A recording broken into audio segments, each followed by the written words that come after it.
भगवते वासुदेवाय। श्रीमद् भागवतम चौथा कैंटो 29वां अध्याय और 82वां श्लोक। तो राजा परचिन बरही अपने घर को छोड़ के जा चुके हैं। कहाँ गए वो बताइए? कपिलाश्रम, गंगा सागर। तत्रैकाग्र मनाधीरो गोविंद चरणाम्बुजम विमुक्त संगो अनुभजन भक्त्या तत्साम्य तामगात। कपिलाश्रम में तपस्या करके राजा प्राचीन भरी ने समस्त भौतिक उपाधियों से पूर्ण मोक्ष प्राप्त कर लिया। तो तपस्या का क्या पर्पस होना चाहिए? सर्वोपाधि निर्मुक्तम तत्पर्त्वे निर्मलम। जब तक हमारे पास उपाधियां रहती है तब तक हम निर्मल नहीं रहते, इसका मतलब है ना। उपाधियां हमें मुसीबत में डाले रखती हैं कि नहीं? हाँ, हम अपने आप को किसी उपाधि से लिंक्ड अप करते हैं ना, नहीं तो हमें टेंशन होती है कि नहीं। जैसे हम मानते हैं कि मैं इनकी माता हूँ या इनका पिता हूँ। अब उसने कुछ अगर किया तो किसको लगता है? क्यों लग रहा है हमें वो? क्योंकि उपाधि हमने वो ले रखी है कि मैं ये हूँ। अब कोई मैं हिंदू हूँ, तो अब हिंदुओं के बारे में बोला तो तेरी तो हाँ गुस्सा आ गया एकदम से, क्योंकि वो उपाधि है कि मैं हिंदू हूँ। हाँ, तो हिंदू और मुस्लिम किस हिसाब से है? वो एक तरह से शारीरिक उपाधियाँ हैं, है ना। मैं इंडियन हूँ, इस बात पे कितना झगड़ा होता है। कई लोग गर्व करते हैं, कई लोग कहते हैं अबे तुम ही हो इंडियन। तो अलग अलग चर्चाएँ चलती रहती हैं। तो इस प्रकार से ये उपाधियाँ हैं। और सर्व उपाधि निर्मुक्तम कहते हैं कि अगर एक ही उपाधि हमें ध्यान रहनी चाहिए, वो क्या है? कि हम नित्य कृष्णदास हैं। ये उपाधि हमारी सही उपाधि है। बाकी सारी उपाधियों को त्यागना ही पर्पस है। इसी को कहते हैं कि वैराग्य। वैराग्य उपाधियों से वैराग्य, घर बैठे भी वैराग्य अर्जित किया जा सकता है। तो भक्ति योग जो है, योगी उसको किसी आश्रम में जाके इस प्रकार तपस्या करके उपाधियों को त्यागने की आवश्यकता नहीं है। वो निरंतर हरे कृष्णा जप करके, श्रवण कीर्तन करके, ये कल्टीवेट करके कि आई एम नित्य कृष्णदास, इन उपाधियों से मुक्त हो सकता है। भगवान के लिए निरंतर कार्य करके इन उपाधियों से मुक्त होता है। लेकिन उपाधियों से मुक्त होना ही है, इसको क्या कहते हैं? ये भक्ति की डेफिनेशन है भाई रूप गोस्वामी। सर्वोपाधि विमुक्तम तत्पर्त्वेन निर्मलम ऋषिकेन ऋषिकेश सेवनम भक्तिर उच्यते। जब सभी उपाधियों से मुक्त होंगे तभी हम भगवान की सेवा कर पाएंगे। नहीं तो सेवा करने लगेंगे तब तक कुछ चीज़ याद आ जाएगी, अरे वो करना था, अरे ये करना था। अलग अलग जिम्मेदारियों में हमें कुछ अलग अलग काम करने होते हैं ना, तो वो सब काम दिमाग में आएंगे और ये वाला काम छूट जाएगा। तो हम इंद्रियों को स्वामी की सेवा में लगा नहीं पाएंगे हम। हाँ, एक ही स्वामी है, इसलिए एक ही जिम्मेदारी है, एक ही रोल है वास्तव में हमारा। लेकिन इस संसार में आके हम कई सारे रोलों को अज्यूम कर लेते हैं और उसके कारण से हमारी वो मुख्य सेवा छूट जाती है। इसलिए भक्ति हम नहीं कर पाते। इसलिए बोला सर्व उपाधि विनिर्मुक्तम। इन उपाधियों से मुक्ति हमें अपने आप को दिलानी पड़ेगी, वैराग्य पैदा करना पड़ेगा। तो प्राचीन बारी ने उस जमाने में कैसे किया? ये तपस्या करके प्राप्त किया। जब योगी तपस्या करके करने जाता था तो घर बार छोड़ देता था। उसके बाद वहाँ पर आसन लगा के खाना पीना जैसे भी है, जो भी जंगल में अवेलेबल है, नहा धो के, जैसे ध्रुव महाराज ने किया। तो इस प्रकार से वो सारी उपाधियों से मुक्त मान लेता था ना अपने आप को। अब तो वो प्रकृति के भरोसे हो गया ना टोटली। अब काहे की उपाधि? अब कौन सा बेटा जरा पानी लाना, ये करना, वो करना, पानी, ये कुछ नहीं है ना। जंगल में बैठा हो, उपाधियों से मुक्त हो गया बाई फोर्स। उसने अपने आप को मुक्त कर लिया। तो अब आजकल की डेट में हम लोगों के लिए बस की नहीं है इतना ऐसा कर पाएँ। प्लस ये होगा कि जंगल में भी कोई अनऑथराइज एक्सेस करके वहाँ किसी ने मंदिर बना लिया होगा। हाँ, किसी ने कुछ कर लिया, कब्जा कर रखा होगा। तो अब कहाँ जाओगे? जहाँ पर भी जाओगे तपस्या करने भी, तो लोग सोचेंगे आया ढोंगी, भाग यहाँ से, ज़मीन कब्जा करने आए, 2 दिन बाद अपना आश्रम बना लेगा यहाँ। आजकल तो कर ही नहीं सकते आप, ये बड़ा मुश्किल काम है। तो आजकल क्या किया जाए? इसलिए हाँ, गृह ठाको बने ठाको सदा हरी बोली ठाको। हाँ, करना तो यही काम है, बट उसका प्रोसेस बदल जाएगा। करना क्या है? अल्टीमेटली हमें उपाधियों से मुक्त होना ही होना है। ध्यान रखिए इस बात को, हम सबको ही इसके लिए धीरे धीरे प्रयास करना पड़ेगा हमें। मैं और मेरा से हमें ऊपर उठना ही पड़ेगा। वह भगवान की दिव्य प्रेमा भक्ति में निरंतर लगा रहा और भगवान के ही समान आध्यात्मिक पद पर पहुंच गया। भगवान के ही पद पर पहुंच गया, आध्यात्मिक यानी कि आध्यात्मिक चेतना में आ गया। No more I am this body. तत्साम्य ताम अगाध पद का विशेष महत्व है। राजा ने भगवान के ही समान पद प्राप्त कर लिया। इससे निश्चित रूप से सिद्ध हो जाता है कि भगवान सदैव पुरुष होता है। अपने निराकार रूप में वह अपने दिव्य शरीरों की शरीर की किरणों के समान होता है। ये बाइबल में भी बड़े अजीब सी बात है। एक बार बता रहे थे कि what is the similarity between Bible and Bhagavad Gita. उसमें एक पॉइंट ये आया था कि मुझे वो सेंटेंस यानी बाइबल में बोला गया man is a copy of God, ऐसा कुछ सेंटेंस है। हाँ, तो अगर हम लोग मनुष्य हैं तो भगवान फिर क्या होना चाहिए? भगवान भी एक पुरुष होना चाहिए, मनुष्य नहीं चले, हम पुरुष होना चाहिए ना। हम नॉर्मल पुरुष हैं, वो परम पुरुष है नहीं। तो ऐसा कैसे होगा कि फिर भगवान का रूप नहीं है? एक जगह प्रभुपाद ने से ये प्रश्न चल रहा था, यही सब रिगार्डिंग ये इम्पर्सनल इन द नॉट, समझ लीजिए यूके में। तो प्रश्न पूछा तो प्रभुपाद ने उनसे काउंटर प्रश्न किया है। यही प्रश्न हो रहा था कि अबाउट कृष्णा ही, तुम लोग कृष्ण को ही मानते हो क्या? तुम बाकियों को मानते हो? किसी और को मानते हो? तो उन्होंने बोला तुम भगवान को मानते हो? हाँ हम मानते हैं, हम भी भगवान को मानते हैं। तो tell me the address and name of God. बड़ा सीधा क्वेश्चन पूछा। अब वो चुप, क्या आंसर दे इसका? Tell me the name and address of the God. कहा तो प्रभुपाद ने कहा कि I am giving you name and address of the God, what is your problem? आप भगवान को मानते हो और मैं आपको नाम दे रहा हूँ, पता दे रहा हूँ, तो सुन लो इस बात को। तो चुप, उसके बाद कोई जवाब ही नहीं बचा। तो इसलिए वी आर डेफिनेटली कॉपी।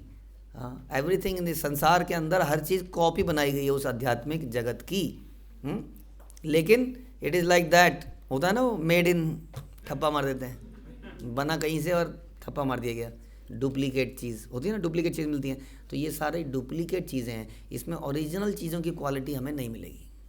ये हमें समझना पड़ेगा। यहाँ पर सब विकृत है, लेकिन हम उस भाव को फिर से पहुँच सकते हैं वहीं पर पहुँच सकते हैं जहाँ पर ये प्राचीन बरी पहुँच गए।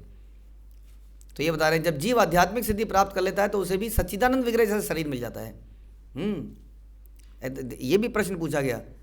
हाँ, ये प्रभुपाद से प्रश्न पूछते थे कि प्रभुपाद जैसे कि जीव संसार में आया तो उसका आध्यात्मिक शरीर कहाँ गया? कहाँ गया आध्यात्मिक शरीर? वो कहीं पार्किंग पे लगा गया है? बताइए, आप लोग बताइए। गोलोक में है। तो गोलोक में वो मम्मीज की तरह उसको कहीं प्रिजर्व करके रखा हुआ है और वो अचेतन अवस्था में है इस वक्त। साथ में तो आत्मा ही आध्यात्मिक शरीर है। तो आत्मा तो 1/10,000 of the tip of the air manifest हो जाएगा।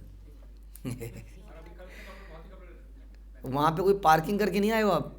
आत्मा और शरीर अलग नहीं है आध्यात्मिक जगत में।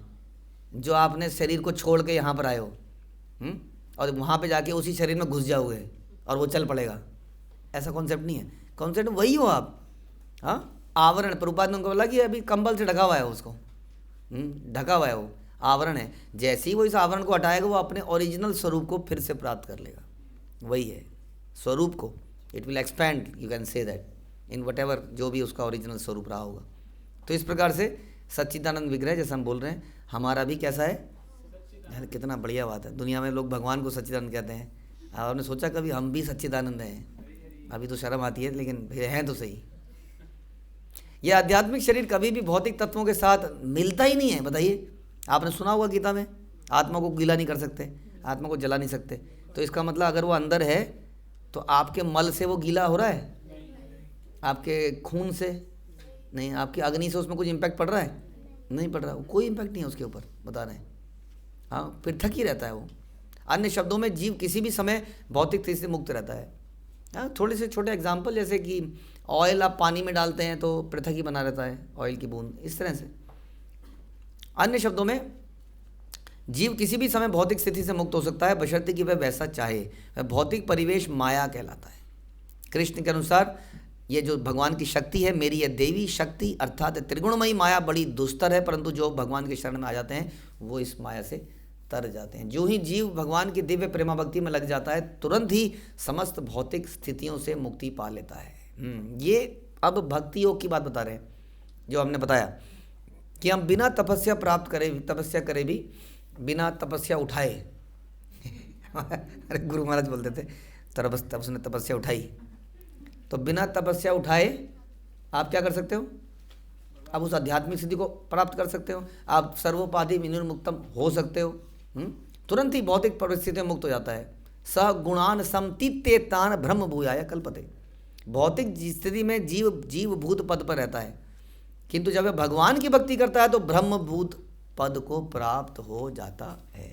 ये भगवान की भक्ति की ताकत है, क्योंकि भक्ति से हम भगवान को इनवाइट कर लेते हैं अपने अंदर, और जहाँ भगवान पहुँच जाते हैं वहाँ माया रहती नहीं है, तो अपने आप ही वही स्थिति को प्राप्त कर लेते हैं। ब्रह्मभूत पद पर जीव भौतिक बंधन से छूट जाता है और भगवान की भक्ति में लग जाता है। इस श्लोक में आगत धीर शब्द को कभी कभी वीर पढ़ा जाता है। वास्तव में इन दोनों में बहुत कम अंतर है। धीर का अर्थ है गंभीर और वीर का अर्थ है बहादुर। जो माया से संघर्ष करता है वह वीर बहादुर है। वो गोरखा नहीं है वो। हाँ, वीर बहादुर कौन है?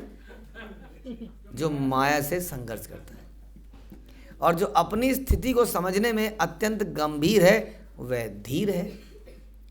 तो दोनों ही की बात हो गई।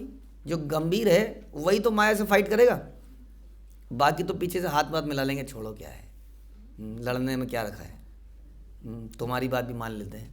इधर इनकी बात सुन लेता हूँ, उधर जाके उसकी माया की बात सुन लूँगा।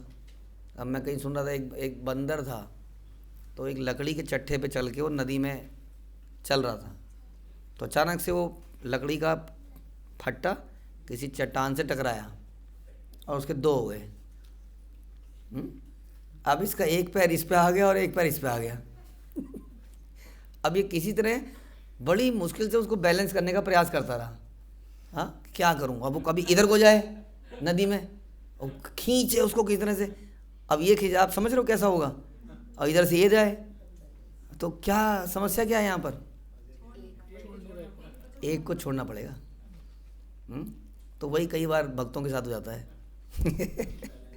हाँ, वो उधर की एक मेटीरियल लाइफ उसको उधर को खींच रही होती है, वो उधर से इधर खींचता है, इधर स्पिरिचुअल लाइफ उसको उधर को खींच रही है, तो एक पे तो आना ही पड़ेगा। मैं हाँ, जो मैं अक्सर कहता हूँ, बैलेंसिंग अच्छा। अगर मैं सोफिस्टिकेटेड जगह पे बोलूँगा तो मैं ही कह लूँगा okay you should balance your life, okay balance करना चाहिए, लर्न फ्रॉम अस। बैलेंसिंग का मतलब ये है कि live your spiritual life and give that, में उतनी अटेंशन दिया जाए मटेरियल लाइफ को जितनी की संसार में ज़रूरत है, जितनी की आपके कर्तव्यों के लिए आवश्यकता है, उतना ही बस। तो यहाँ इसलिए धीर व्यक्ति वो है जो गंभीर है, और जो माया से संघर्ष करता है वो वीर है। तो बिना धीर या वीर बने वे आध्यात्मिक मोक्ष को प्राप्त नहीं कर सकता। समझ में आया? क्या बनना पड़ेगा जी, बताइए? धीर और वीर। कायरों के लिए जगह नहीं है। हाँ, तो मम्मी जीज, बहन जीज एंड और मैडम जीज, उनकी जगह ये उनकी जगह नहीं है। हाँ, we have to do something. अरे भैया, आप पहचानो अपने आप को वीर। अरे you are suppose to be the leader of the house. क्या कर रहे हैं आप? आपको अपने बच्चों को, अपने डिपेंडेंट्स को, अपने डिसाइपल्स को, अपने पत्नी को, इन सब को रास्ता दिखाना है, सही रास्ता दिखाना है। जितना दिखा पाओ। आपका ठेका, कहीं आपने ठेका ले रखा है क्या? वो मानी नहीं रही है या मानी नहीं रहा है, इन सम केस नहीं ठेका ले रखा है नहीं। You can just try and try, that's it. उसके बाद you have to leave, like Srila Prabhupada, है ना। शिला प्रभुपाद ने कोशिश करी, लेकिन नथिंग हैपेंड।